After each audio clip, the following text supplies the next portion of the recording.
सभी छोटे बड़े दोस्तों को मेरा नमस्कार।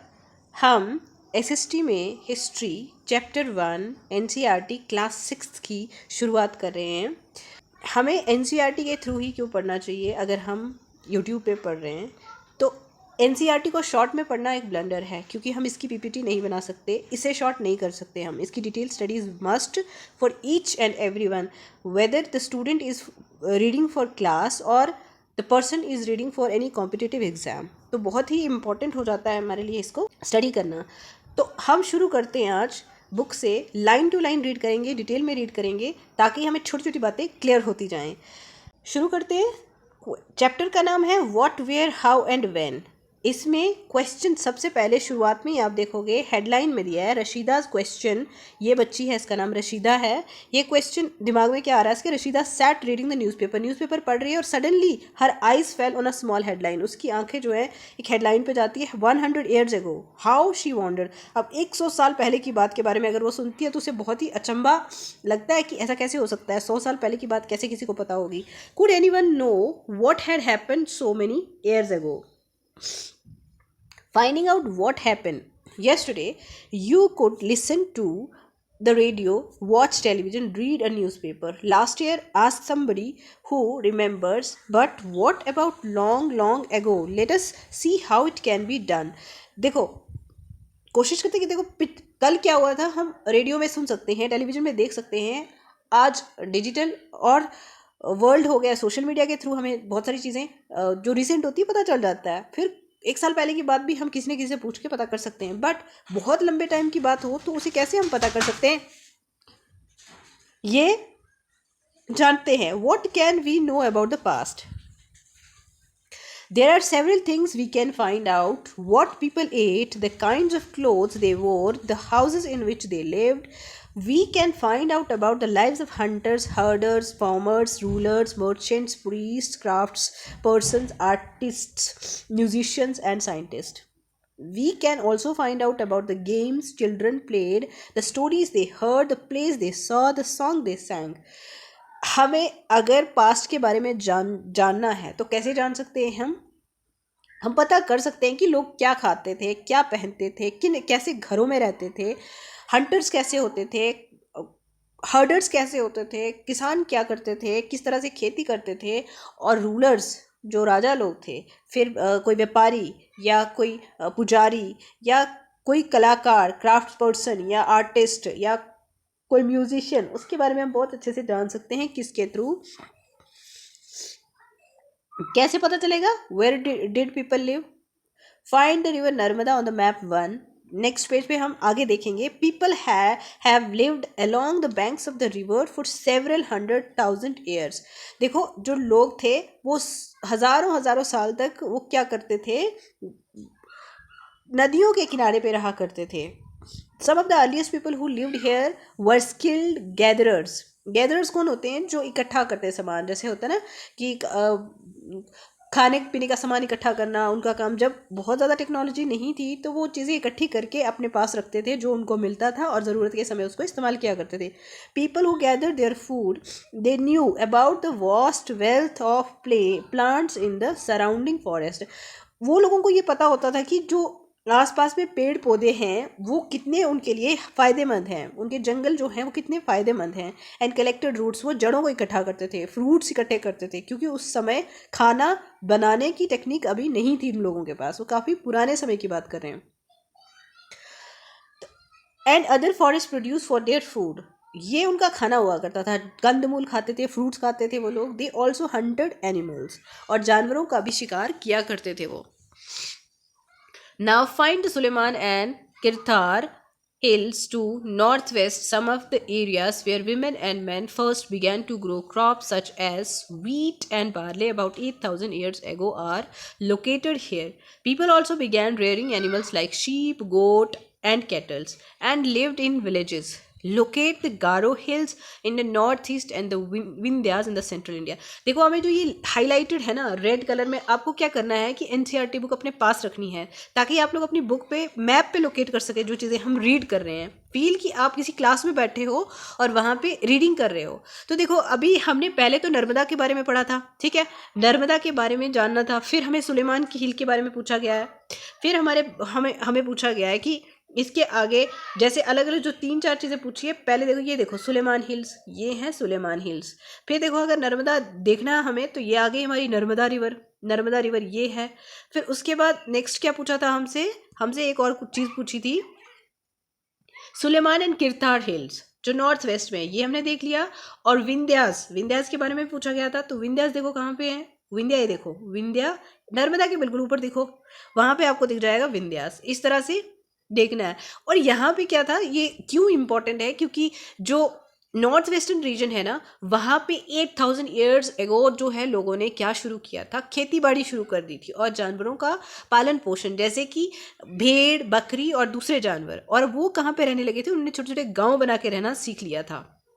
तो इसलिए ये जगह जो है उस समय के लिहाज से बहुत ही इंपॉर्टेंट मानी जाती हैं। मैप को बहुत अच्छे से रीड करेंगे, बहुत अच्छे से समझेंगे हम, क्लास में भी और घर में भी। Agriculture developed the places where rice was first grown are in the north of the Vindhyas। जो विंध्यास है, हमने अभी विंध्यास को देखा ना, यहाँ पे विंध्यास, ये आगे विंध्यास, जहाँ पे भी राइस ग्रोन हुआ वो इसके नॉर्थ वाले पोर्शन में ही हुआ था। नॉर्थ वेस्टर्न पार्ट हमने देखा था, वहाँ पे ही हुआ था। अब नेक्स्ट देखते हैं हम, trace the river Indus and its tributaries. वापस हम मैप पे चलते हैं, इंडस और उसकी ट्रिब्यूटरीज जो हैं वो हमने देखनी है। जैसे देखो अभी हम देखेंगे, वापस से मैप पे लौटेंगे, इंडस देखना है हमें, इंपॉर्टेंट है, रिवर्स जानना हमारे लिए बहुत इंपॉर्टेंट है ताकि हमें पता चलता रहे। ये देखो इंडस रिवर है, ये यहाँ से शुरू होती है, ऐसे ऐसे ऐसे ऐसे इंडस आ गई। इसके साथ छोटी छोटी ट्रिब्यूटरीज, ये झेलम, चिनाब, रावी, ब्यास, सतलज, ये सारी इसकी ही ट्रिब्यूटरीज हैं जो इसे और भी बड़ा बना देती हैं। तो आगे चलते हैं हम, नेक्स्ट क्या है, About 4700 years ago, some of the earliest cities flourished on the banks of these rivers। लगभग 4700 साल पहले जो थे अर्लीस्ट सिटीज़ जो हैं यहाँ पे जो नदियाँ थी उन्हीं के आसपास फ्लरिश हुई थी। Later about 2500 years ago, cities developed on the bank of Ganga and its tributaries and along the sea coast। देखो आगे आप इसी हिस्ट्री को ही नेक्स्ट क्लासेस में जब हम पढ़ेंगे देखेंगे कि इसमें और भी डिटेल स्टडी होगी। हमें अभी बहुत छोटा छोटा बताया कि लगभग 4700 साल पहले क्या हुआ था। सबसे पहले सिटीज़ को फ्लरिश करने के लिए ये रिवर के किनारे पे ही हमने फ्लरिश होते हुए देखा था। नेक्स्ट फिर क्या देखा हमने बाद में, 2500 ईयर्स एगो की बात करते हैं हम, तो गंगा वैली जो है, गंगा रिवर के आसपास पे भी बहुत सारी सिटीज़ डेवलप होती हैं। Locate the Ganga and its tributaries called Son. अब देखो वापस मैप पे चलो और देखो क्या है, गंगा एंड इट्स ट्रिब्यूटरी सोन हमने वापस पे देखनी है। कहाँ पे है गंगा, ये देखो गंगा, ठीक है, और ये रिवर सोन है जो इसकी ट्रिब्यूटरी है, ये इसी के साथ जुड़ती है आकर के। नेक्स्ट हमने क्या देखना है अभी, इन ancient times the area along these rivers to the south of the Ganga was known as Magad, now laying in the state of Bihar। देखो पुराने समय में बिहार की स्टेट में ही एरिया था जिसको मगध बोलते थे, काफ़ी डेवलप था और उस समय का सबसे बड़ी सिटीज़ में से एक था वो। Its rulers were very powerful, सबसे ज़्यादा पावरफुल माने जाते थे मगध के rulers. And set up a large kingdom, बहुत बड़ा किंगडम उन्होंने बनाया था। Kingdoms were set up in other parts of the country as well. Throughout people travelled from one part of the subcontinent to another. ऐसा था कि बहुत बड़ी बड़ी किंगडम्स थी और लोग ट्रेवल करते थे एक जगह से दूसरी जगह। ये सबकॉन्टिनेंट के जो भारतीय उपमहाद्वीप के पूरे एरिया था उसके इर्द गिर्द लोग घूमते थे, आगे पीछे जाते थे, ट्रेवल करते थे। उसके बाद क्या है, the hills and high mountain including the Himalayas, deserts, rivers and seas made journeys dangerous at times but never impossible. ऐसा था अब उस समय में रोड्स नहीं हुआ करते थे, फ्लाइट्स नहीं होती थी, रेलवेज नहीं होते थे, नेवी उतना डेवलप नहीं था, ऐसा कोई ट्रांसपोर्ट का मीडियम नहीं था, लोगों को चल के ही ज़्यादातर जाना पड़ता था, या बैलगाड़ी या घोड़ा गाड़ी हो सकता है धीरे धीरे डेवलप हुई हो। लेकिन उस समय उनको निकलना बहुत ही घनी घनी जगहों से, जैसे जंगलों से निकलना पड़ता था। हिमालयाज़ में अगर जाओ तो ऊंचे ऊंचे पहाड़ हैं, बहुत टफ टेरेन है वहाँ का।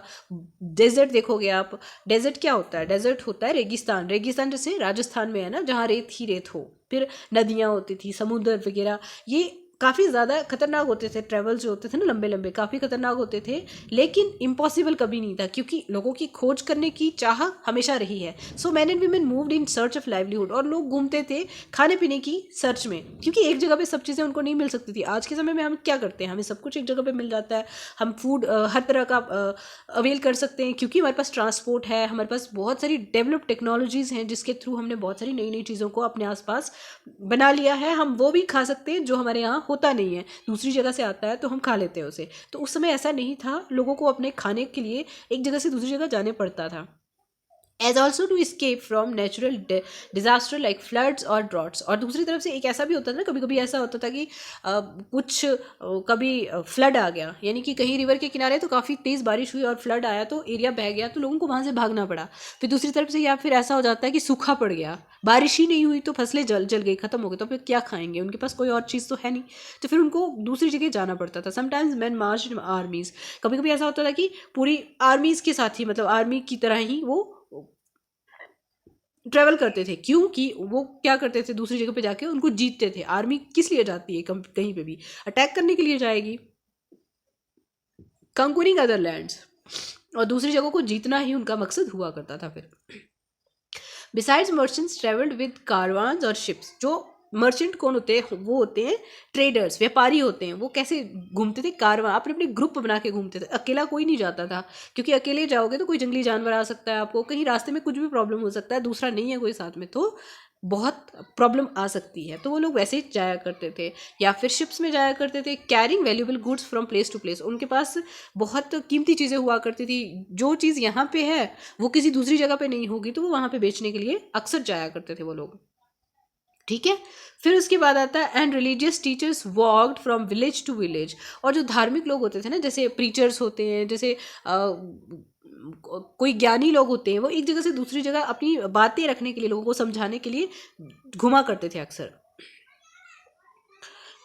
stopping to offer instructions and advice on the way. Finally, some people perhaps travel driven by a spirit of adventure, wanting to discover new and exciting places. देखो, कुछ लोग तो ऐसे भी घूमते थे, कुछ लोगों को चाह होती है, इच्छा होती है दूसरी जगह देखें, दूसरी जगह है कैसी, बात सुनी वहाँ की, वहाँ पे ऐसा होता है तो चलो देख के आते होता क्या है। तो कुछ लोग अपनी इच्छा से भी घूमने जाते थे, घूमने की इच्छा से भी एक जगह से दूसरी जगह जाया करते थे, ट्रैवल करते थे, क्योंकि पर्पज़ अलग अलग होते थे लोगों के, लेकिन घूमते थे लोग।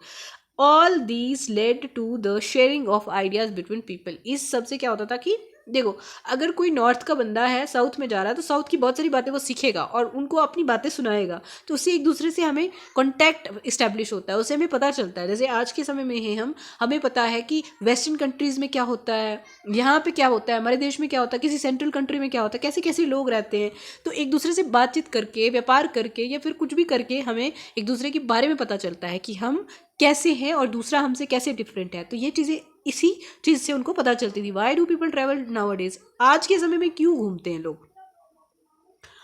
अब फिर से हमें कह रहा है, look at map once more, एक बार फिर से आप देखिएगा, hills mountains and seas from the natural frontier, from the natural frontier of the subcontinent. देखो, अगर मैप पे हम देखें ना, एक बार हम ऊपर चलते हैं वापस से, ये है हमारा मैप, जो ये हिल्स हैं, ये देखो, ये माउंटेन है, जो ये हिल, ये सारी एरिया में हिल्स और माउंटेन्स हैं, और ये बाउंड्रीज बनाते हैं, ये रुकावट रखते हैं, ताकि जो आने वाला अटैकर है वो डायरेक्टली सीधा अटैक ना कर सके, और प्रोटेक्टेड भी रह सकते हैं हम इनकी मदद से। फिर देखो नेक्स्ट क्या है, seas from the natural frontiers of the subcontinent while it was difficult to cross these frontiers। बहुत मुश्किल था एक इन फ्रंटियर्स को, कभी समुंदर को क्रॉस करने के लिए भी हमारे पास कुछ ना कुछ सोर्स होना चाहिए, या फिर किसी बड़ी हिल को, किसी माउंटेन को पता तो होना चाहिए ना नेक्स्ट हम जा कहाँ रहे हैं, कि पता चला जंगल में ही घूम रहे हैं हम, तो ऐसा नहीं कर सकते।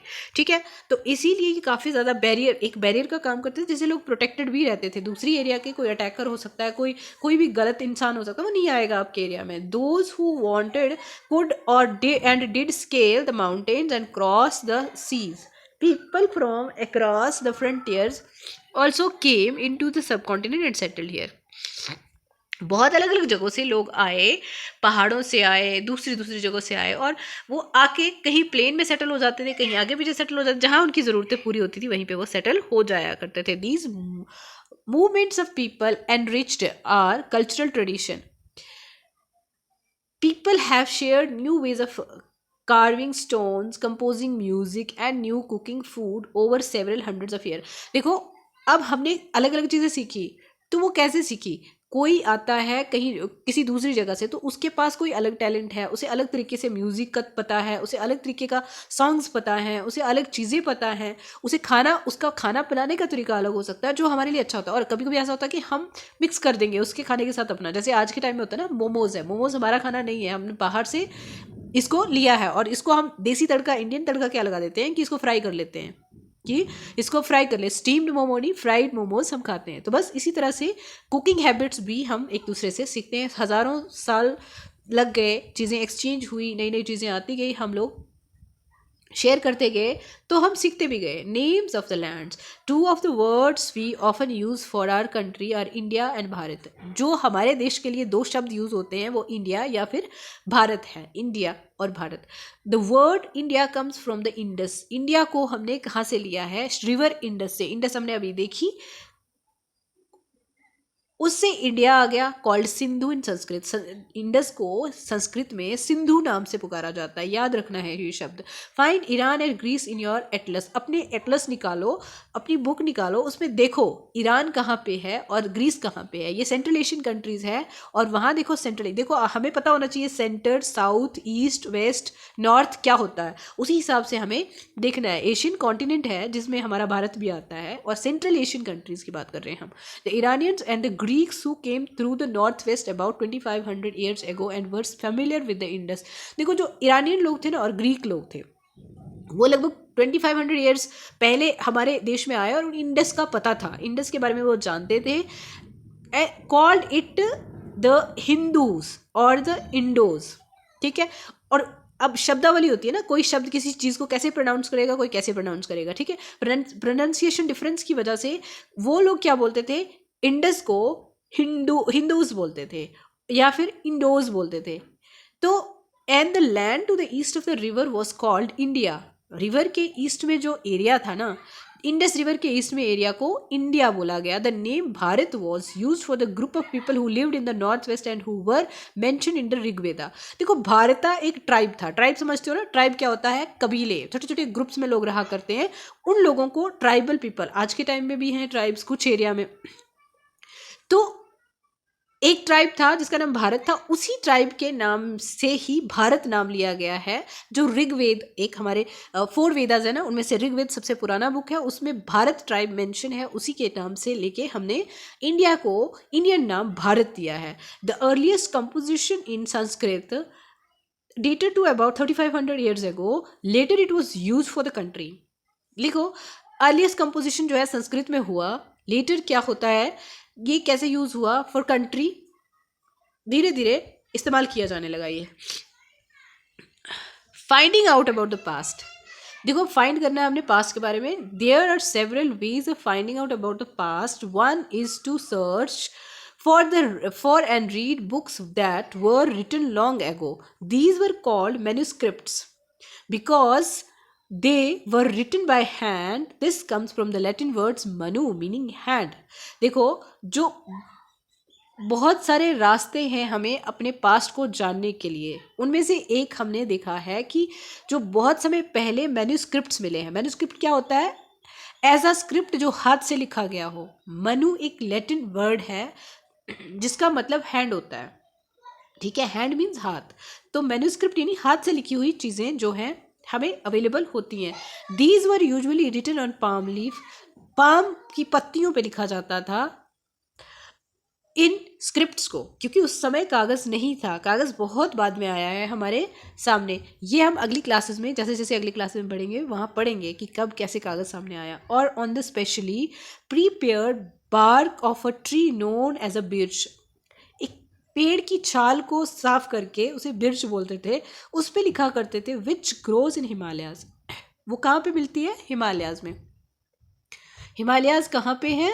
नॉर्दर्न पार्ट ऑफ कंट्री, मतलब भारत का जो नॉर्दर्न पोर्शन है ना, उत्तर वाला भाग, वो हिमालयन एरिया है. Over the years many manuscripts were eaten away by insects. देखो मैन्युस्क्रिप्ट्स किस पे लिखी गई, पत्तों पे लिखी गई, तो पत्तों पे लिखी गई चीज़ तो खराब हो ही जाएगी ना. समय के साथ वो चीज़ें खराब होती गई और कीड़ों ने उन्हें खा लिया. कब दो बहुत सारी चीज़ें उनमें से खत्म हो गई, खराब हो गई. सम वर डिस्ट्रॉयड, कुछ तो बर्बाद हो गया ऐसे, but many have survived often preserved in temples and monasteries. कुछ बच गई हैं, जैसे उन्हें बचा के रखा गया किसी मंदिर में या किसी मोनेस्ट्री में, यानी कि किसी. These books dealt with all kinds of subjects.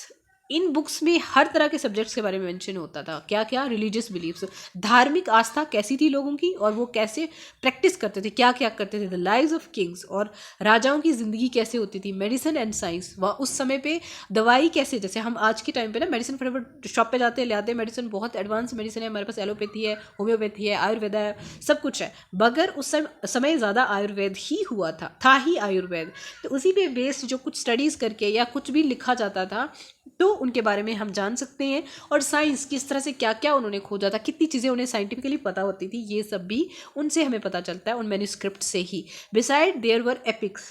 Epics होते हैं महाकाव्य. महाकाव्य जैसे रामायण और महाभारत. पोएम्स, पोएम्स होती हैं कविताएं. प्लेज, प्लेज होते हैं नाटक जिसको बोल सकते हैं. Many of these were written in Sanskrit. ये ज़्यादातर कौन सी लैंग्वेज में लिखे गए थे? संस्कृत में. Other were in Prakrit language use by ordinary people. और दूसरे कुछ प्राकृत लैंग्वेज में भी लिखे गए थे. क्यों उस लैंग्वेज में इसलिए लिखे गए क्योंकि ज़्यादातर आम लोग कौन सी भाषा बोलते थे और समझते थे, वो प्राकृत ही थी. एंड तमिल, तमिल में भी लिखे गए. तमिल यानी कि तमिलनाडु वाली साइड जो है, साउथ एरिया में ये लैंग्वेज थी. काफ़ी पुरानी लैंग्वेजेस हैं, संस्कृत तमिल बहुत पुरानी लैंग्वेजेस हैं. We can also study inscriptions. अब हम इंस्क्रिप्शंस को भी स्टडी कर सकते हैं. सोर्सेज हैं हमारे पास. These were writings on relatively hard surface. Inscription किस पे? इंस्क्रिप्शन यानी इंस्क्राइब करना, खोद के, कुरेद के. किस पे लिखा जाता था? या तो फिर कोई पिलर हो, पिलर के ऊपर लिखा जाता था. पिलर किसी तरह का भी बना हो सकता था, उसके ऊपर लिखा जाता था. या हार्ड रॉक होती थी, उनके ऊपर लिखा जाता था खुदाई करके. तो उसे मिटाना ईजी नहीं था, वो थोड़ा हमें रिलेटिवली ज़्यादा सिक्योर रही वो चीज़ें. या फिर कभी कभी मेटल पे भी लिखा जाता था, है ना. मेटल के जैसे कॉपर हो गया, ब्रोंज हो गया, उस समय जो भी मेटल्स थी उसी उन्हीं पे. Sometimes kings got their other orders inscribed so that people could see, read and obey them. There are other kind of inscription as well, where men and women including kings and queens recorded what they did. वहाँ पर दूसरी कुछ और चीज़ें भी, inscriptions को राजा और रानियाँ अलग अलग तरीके से लिखवाते थे. उसमें क्या क्या रिकॉर्ड होते थे, उन्होंने कौन सी जगह जीती, उन्होंने क्या क्या बड़े बड़े काम किए, कौन सी लड़ाइयाँ लड़ी, बड़ी बड़ी लड़ाइयाँ. हमें पता कैसे चलता है? इन्हीं इंस्क्रिप्शन से पता चलता है. जो भी हम जानते हैं ना आज हिस्ट्री के बारे में, इतिहास के बारे में जो भी जानते हैं, हम इन्हीं चीज़ों से जानते हैं. Can you think of the advantages of writing on a hard surface and what could have been the difficulties? देखो आपको सोचना है, ये क्वेश्चन है आपके लिए कि भाई क्या आप सोच सकते हो कि क्या फ़ायदा हो सकता है कि किसी भी हार्ड रॉक पे हम लिख रहे हैं, उसका क्या फ़ायदा. फ़ायदा ये है कि देखो अगर ये सरफेस इंस्क्राइब करके, मतलब खोद के लिखा गया है, तो इसको हम मिटा नहीं सकते. ना ये मिट सकता है, ना ये ख़राब हो जाएगा इतनी जल्दी से. इसीलिए ये काफ़ी ज़्यादा रिलायबल है. इसमें ज़्यादा हमें चीज़ें मिसप्रिंट नहीं होती हुई दिखेंगी. हम अच्छे से इसकी रीडिंग कर सकते हैं और डिटेल स्टडी जान सकते हैं समय के बारे में. There were many other things that were made and used in the past. Those who study these objects are called archaeologists.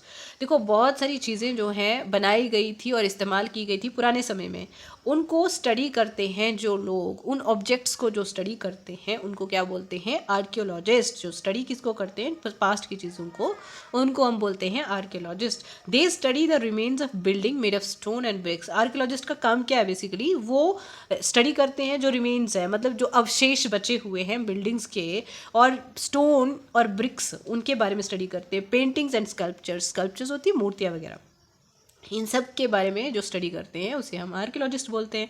They also explore and excavate. Excavate यानी कि खुदाई करते हैं वो लोग. एक्सप्लोर करना यानी खोजना, जानना.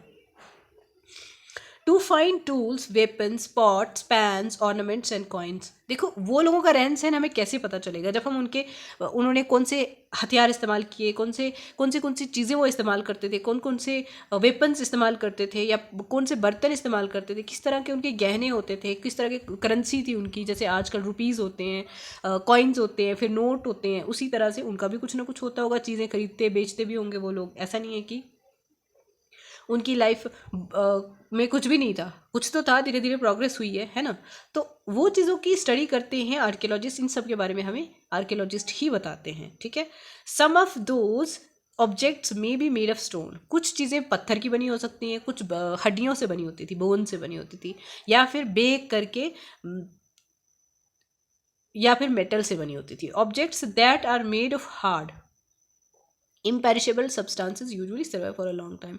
देखो जो बहुत सख्त होते हैं ना ऑब्जेक्ट, जैसे पत्थर का बना हुआ कोई ऑब्जेक्ट हो या कुछ ऐसा, लकड़ी समय के साथ ख़राब हो सकती है, वो उसे कीड़ा खा सकता है, वो सड़ सकती है, ख़राब हो सकती है, उसका ऑब्जेक्ट जल्दी ख़त्म हो जाएगा। लेकिन पत्थर या ऐसा कुछ हो, मेटल कोई स्ट्रांग हो, तो वो काफ़ी समय तक रह सकते हैं, जिससे हमें काफ़ी ज़्यादा मदद मिलती है उस समय की चीज़ों को जानने के बारे में। अब यहाँ देखो, ये देखो बर्तन कितना सुंदर है, ये है ना, सुराही जैसा। ये देखो, ये कुछ सील्स हैं, कुछ सिंबल्स हैं, क्या क्या जानते होंगे वो, किन किन पक्षियों और किन किन जानवरों के बारे में उनको पता होगा, कुछ तो उन्होंने उकेर के रखा था इसमें।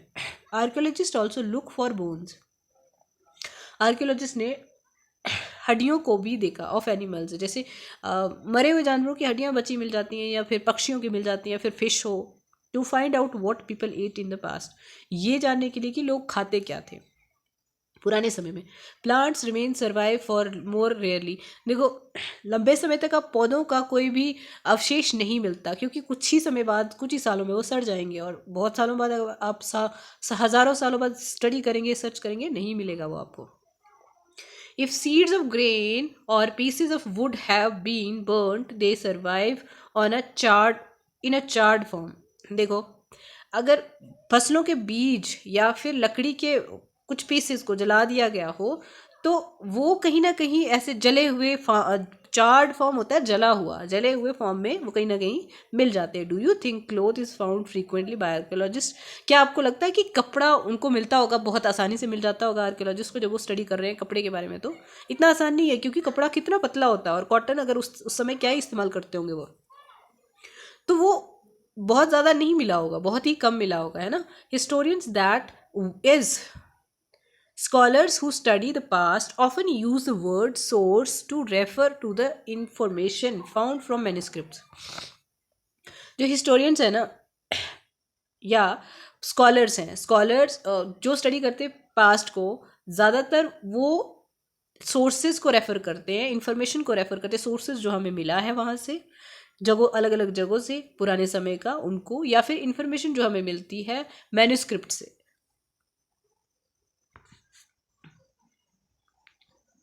Once sources are found, learning about the past becomes an adventure. जैसे ही sources मिल जाते हैं तो एक मतलब एडवेंचर बन जाता है हमारे लिए। रीडिंग करना में काफ़ी वो लगता है ना, फैसिनेटिंग लगता है, अच्छा लगता है हमें। हम सोचते हैं कि क्या था, एक जानने की इच्छा और भी जागरूक होती है। As we reconstruct it bit by bit, हम हिस्ट्री को धीरे धीरे बनाते हैं इन्हीं चीज़ों के बेस पे। So historian and archaeologist are like detectives.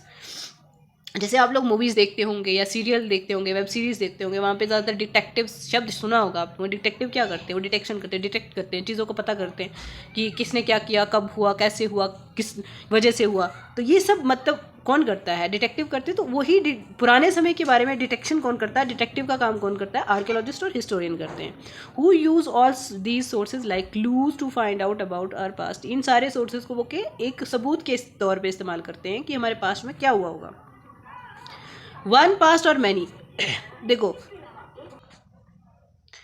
One past or many, एक पास्ट या फिर बहुत सारे। Did you notice the title of this book our past? क्या आपने देखा कि इस बुक का टाइटल क्या है? हमारा इतिहास, ठीक है। We have use the word past in plural to draw attention to the fact that the past was different from different for different groups of people. For example, the lives of herders or farmers were different from those of kings and queens. The lives of merchants were different from those of the craftsperson, and so on. देखो ये हमें क्या कहना चाह रहे हैं कि हमने पास्ट को प्लूरल एक होता है ना सिंगुलर, सिंगुलर हो गया एक वचन और प्लूरल हो गया बहुवचन, तो हमने बहुवचन के रूप में इस्तेमाल किया। किसी एक के पास्ट के बारे में नहीं जानना है हमें, बहुत सारे ग्रुप्स के लिए अलग अलग तरीके से उनका पास्ट रहा है। जैसे किसके बारे में, हम राजा और रानी पास्ट समय में कैसे होते थे उनकी एक अलग कहानी है, और एक व्यापारी कैसा हुआ करता होगा उसकी अलग कहानी है, कोई क्राफ्ट पर्सन, कोई कलाकार किस तरह का होता था उसका एक अलग ही अपनी कहानी होगी। तो इसीलिए सबका पास्ट अलग है, तो हमने एक प्लूरल फॉर्म यूज किया पास्ट के लिए। Also, as is true even today, people follow different practices and customs in different parts. देखो आज के समय पे भी ये डिफरेंसेस तो देखने को मिलते हैं, अलग अलग जगहों पे अलग अलग लोग। अगर आप कहीं पे भी देश के किसी भी कोने में रहते हो, नॉर्थ में रहते हो, ईस्ट में रहते हो, वेस्ट में रहते हो, साउथ में रहते हो, सेंटर में रहते हो, या दुनिया के किसी भी कोने में रहते हो, आप देखोगे कि आप जिस जगह रहते हो उसका कल्चर किसी दूसरी जगह के कल्चर से बहुत डिफरेंट होगा। तो वो सेम ही चीज़ उस समय भी हुआ करती थी of the country. For example today most people living in Andaman island get their own food by fishing, hunting and collecting forest produce. By contrast, most people living in the cities depend on other for supplies of food. Differences such as these existed in the past as well. देखो जैसे आज के समय में हम बात करते हैं कि अंडमान आइलैंड पे अगर आप जाओगे, भारत का नक्शा अगर आप देखो तो उसमें देखो साइड पे बे ऑफ बंगाल में अंडमान एंड निकोबार आइलैंड है, वहाँ पे देखोगे आप फिशिंग और हंटिंग के ऊपर लोग डिपेंडेंट हैं, यानी कि वो मछली पकड़ते हैं और शिकार करते हैं और जंगल से चीज़ों को इकट्ठा करते हैं, वो ट्राइबल लाइफ जिंदगी जीते हैं। तो दूसरी तरफ से अगर आप सिटीज़ में लोगों को देखोगे तो वो दूसरों पे डिपेंडेंट है, उन्हें आटा कहीं और से मिल रहा है, शॉप से लेके आ रहे हैं, शॉप पे कहीं और से आया है, फिर दूसरी चीज़ें हैं, फल फ्रूट्स कहीं और से आ रहे हैं, दूसरी कोई बर्तन कहीं और से आ रहे हैं, तो इस तरह से डिपेंडेंट है वो। तो लाइफस्टाइल तो अलग है। आज के समय में भी जिस तरह से आज के समय में डिफरेंसेस है ना, उसी तरह से पुराने समय में भी डिफरेंस हुआ करते थे लोगों के बीच में, ठीक है। Difference such as these existed in the past as well. Besides there is another kind of difference. We know a great deal about king and the battles they fought because they kept records of their victories. देखो हम बहुत सारे राजाओं की लड़ाइयों के बारे में, उनकी विजय या पराजय उनके बारे में जानते हैं क्योंकि उनके रिकॉर्ड हमें मिलते हैं। उन्होंने लिख के रखा था, इंस्क्रिप्शंस पे लिखे गए थे कि किसने क्या किया, कितना किया, तो उसके बारे में हमें वहाँ से पता चल जाता है। Generally ordinary people such as hunters, fishing folks, gatherers, farmers और herders did not keep records of what they did. देखो राजा लोग तो अपने लिए रिकॉर्ड रख लेते थे, लेकिन अब देखो कोई हंटर है, कोई फिशिंग, कोई कोई कोई मछली पकड़ने वाला होगा, या फिर कोई जंगली चीज़ों को इकट्ठा करने वाला होगा, या किसान होगा। आज के समय में क्या हंटर गैदरर वगैरह कोई रिकॉर्ड रखते हैं? बिल्कुल नहीं रखते हैं। उस समय में भी ऐसे ही हुआ करता था कि ये लोग अपना रिकॉर्ड नहीं रखते थे, तो इनके बारे में ज़्यादा जानकारी नहीं मिलती है। While archaeology helps us to find out about their lives, there is much that remains unknown. बहुत सारी चीज़ें, हालांकि आर्कियोलॉजी से बहुत सारी चीज़ों का हमें पता चलता है, उनके वेपन्स देखते हैं, उनकी चीज़ें देखते हैं, उनके पॉट्स देखते हैं, उनका लाइफस्टाइल देखते हैं, उनके घर कैसे थे वो देखते हैं, बट स्टिल हमें नहीं पता है कि वो एक्चुअली लाइफ जीते कैसे थे, उनकी लाइफस्टाइल क्या हुआ करती थी, फिर भी पूरी तरह से हमें नहीं पता होता उनके बारे में।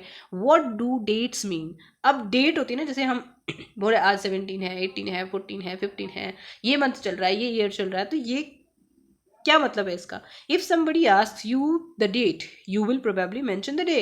जिस दिन की आपको कोई डेट पूछेगा तो आप आज की डेट बता दोगे, मंथ या फिर साल बता दोगे साथ में, 2000 and something. These years are counted from the date generally assigned to the birth of Jesus Christ. देखो जीसस क्राइस्ट के बर्थ के साथ डेट्स को जोड़ा गया है, ठीक है। The founder of the Christianity के फाउंडर कौन है? जीसस क्राइस्ट हैं, ठीक है। सो 2000 means 2000 years after the birth of Christ. इसका मतलब होता है जो 2000 लिखा है ना, ये साल कितने हुए हैं जीसस क्राइस्ट के बर्थ के? लगभग 2000 साल बाद की बात कर रहे हैं हम, ठीक है। All dates before the birth of Christ are counted backward and usually have the letters BC। देखो जो उनके जन्म से पहले का जो है ना काउंटिंग होती है डेट्स की, तो वो उल्टी होती है, वो 1 से लेके 100 तक नहीं होती है, 100 से लेके 1 की तरफ जाती है, यानी कि उल्टी काउंटिंग होती है, तो उनको हम बिफोर क्राइस्ट बोलते हैं। Added on in this book we will refer to the dates going back from the present using 2000 as our starting point. हम क्या करेंगे, 2000 को अपना स्टार्टिंग पॉइंट रखेंगे, उससे हम पीछे या आगे के बारे में स्टडी करेंगे, डेट्स को वैसे ही इस्तेमाल करेंगे। लेटर्स विद डेट्स, देखो ये बॉक्स है, इंपॉर्टेंट होता है, इसीलिए हम इसको स्टडी कर लेते हैं। BC we have seen stands for before Christ. जैसे हमने अभी पहले देखा कि बिफोर क्राइस्ट यानी कि बर्थ किसका? जीसस क्राइस्ट की बर्थ के पहले की बात करते हैं हम, BC। You will sometimes find AD before dates. कभी कभी लिखा होता है ना AD, तो उसका क्या मतलब होता है? This stands for the two Latin words anno domini, जिसका मतलब क्या होता है? Meaning in the year of the lord. मतलब इसका मतलब ये है कि वो साल जिस साल में लॉर्ड क्राइस्ट पैदा हुए, ठीक है, सो उसके बाद जो शुरू हुआ, उसके बाद जो समय शुरू हुआ, so 2012 can also be written as AD 2012। अगर साल 2012 चल रहा है तो हम उसे AD 2012 भी लिख सकते हैं। कैसे? कि वो आफ्टर क्राइस्ट है ना, after the birth of Lord Christ है। Sometimes CE is use instead of AD and BCE instead of BC। The letter CE stands for common era. CE मतलब कॉमन एरा, ठीक है, BCE मतलब before common era. तो बात same ही है। We use these terms because the Christian era is now use in most countries of the world. हम ऐसा क्यों करते हैं? क्योंकि ज़्यादातर दुनिया के जितने भी देश हैं वहाँ पे क्रिश्चियन एरा को ही माना जाता है, क्रिश्चियन एरा को ही यूज़ किया जाता है डेट्स को रेफर करने के लिए, ठीक है। तो ये कारण है हम AD और BC इस्तेमाल करते हैं। आज के बाद कोई पूछे तो बता देंगे आराम से। In India we began using this form of dating from about 200 years ago. Bharat में हमने ये जो डेट इस्तेमाल करना शुरू किया लगभग 200 साल पहले की बात है, तब से शुरू किया। 200 से भी ज़्यादा हो गया, आप समझ लो। जब ब्रिटिशर्स भारत में आए उन्होंने इस्तेमाल करना शुरू किया। And sometimes the letter BP meaning before present and are use. BP का मतलब ब्लड प्रेशर नहीं है यहाँ पे बिफोर प्रेजेंट, यानी कि आज से पहले की बात कर रहे हैं हम। तो इस तरह से जो शॉर्ट फॉर्म्स होती हैं उन्हें समझना बहुत इंपॉर्टेंट होता है। लर्न कर लो इन्हें ताकि आपको परेशानी ना हो समझने में, याद रखने में। एल्सवेयर, इसका क्या मतलब है? We have seen that inscriptions are inscribed on hard surface. हमें पता है इंस्क्रिप्शन क्या होता है, जो हार्ड सरफेस पे लिखी जाती है उसे हम इंस्क्रिप्शन बोलेंगे। Many of these were inscribed several hundreds of years ago. बहुत सारी इनमें से हज़ारों साल पहले लिखी गई थी। All inscription contain both scripts and languages. देखो, हर एक इंस्क्रिप्शन जो भी इंस्क्राइब करी हुई है उस पर कुछ ना कुछ या तो कोई स्क्रिप्ट है। जैसे स्क्रिप्ट क्या होता है? लिपि जिसको कहते हैं हम हिंदी में। लिपि देवनागरी हो सकती है, अलग अलग लिपि होती है ना अलग अलग भाषाओं की, या फिर भाषा कोई, ठीक है, संस्कृत हो सकती है, हिंदी हो सकती है, इंग्लिश हो सकती है, या फिर लैटिन हो सकती है, ग्रीक हो सकती है, तमिल हो सकती है। अलग अलग languages which were use as well as scripts have changed over times. So how do scholar understand what was inscribed? देखो, ये चेंज होती गई, लैंग्वेजेस चेंज होती गई, तो अब स्कॉलर्स देखो कुछ पर्टिकुलर लैंग्वेज पढ़ा होता है ना किसी स्कॉलर ने, तो उन्हें कैसे पता चलता होगा ये? This can be done through a process known as decipherment. Decipherment मतलब आप उसकी खोज करते हैं, उसको समझते हैं। देखो ये कैसे करते हैं, यहाँ पे ये जो दिखाया हुआ है ना, ये देखो, ये इंस्क्रिप्शन है। कुछ शब्द जैसे PTOLMIL, ये कोड्स लगा के इसको समझने की कोशिश की जाती है, इसको डिसाइफरमेंट बोलते हैं, ठीक है। तो अब इस तरह से चलो, on the most famous stories, one of the most famous stories of the decipherment comes from Egypt, a country in north Africa. अब देखो, अफ्रीका कॉन्टिनेंट है, ठीक है, नॉर्थ अफ्रीका में इजिप्ट एक कंट्री है। वहाँ देखो, were 3 kings and queens about 5000 years ago. लगभग 3 वहाँ पे sorry there were kings and queens about, लगभग 5000 साल पहले कुछ राजा और रानियां हुआ करते थे वहाँ पे। Rosetta is a town on the north coast of Egypt. Egypt देश है, उसके नॉर्थ का कोस्ट जो है वहाँ पे रोसेटा नाम का एक कस्बा हुआ करता था। And here an inscribed stone was found. वहाँ पे एक स्टोन मिला है, पत्थर मिला है, which contains inscriptions in 3 different languages. इसमें इंस्क्रिप्शन लिखी गई है जिसमें अलग अलग 3 भाषाओं का इस्तेमाल हुआ है, एंड स्क्रिप्ट्स, और वो अलग अलग लिपियों का भी इस्तेमाल किया है, जैसे Greek and 2 forms of Egyptian. दूसरी और इजिप्शियन लैंग्वेजेस ही यूज हुई हैं वहाँ पे। Scholars who could read Greek figured out that the names of king and queens were enclosed in a little frame. जिन स्कॉलर्स को समझ में आता था ग्रीक, उन्होंने देखा कि जो क्वीन और राजाओं के नाम थे वो किसी छोटे फ्रेम में डाल के उनको लिखा गया था, कॉल्ड अ कार्टाउच बोलते थे उसको, है ना, कार्टाउच। तो they then placed the Greek and the Egyptian signs side by side, ठीक है। तो अब उन्होंने दूसरे जो साइंस हैं उन्होंने उनको भी देखा, and identified the sounds for which the Egyptian letter stood. और ट्राई किया, कैसे आइडेंटिफाई, कोशिश किया उन्हें पहचानने की जो साउंड्स क्या हो सकती हैं उनकी, इजिप्शियन लेटर्स के अंदर ये क्या साउंड्स हैं। As you can see, a lion stood for L, तो लॉइन कहाँ से, एल से आता है, and a bird for A. Once they knew what the letter stood for, they could read other inscription as well. जैसे ही उनको ये letters के बारे में पता चलता है, वो दूसरी इंस्क्रिप्शंस भी अच्छे से पढ़ सकते हैं. चैप्टर यहीं तक था, आज का चैप्टर यहीं ख़त्म करते हैं. इसका हम सोल्यूशन नेक्स्ट वीडियो में करेंगे, सभी सोल्यूशन करेंगे. चैप्टर कैसा लगा, समझ में आया या नहीं, कोई भी परेशानी, कोई भी कमी हो, चैप्टर में किसी भी चीज़ की इम्प्रूवमेंट लगे, आप मुझे कमेंट बॉक्स में प्लीज़ बताइए, ताकि मैं उसे इम्प्रूव कर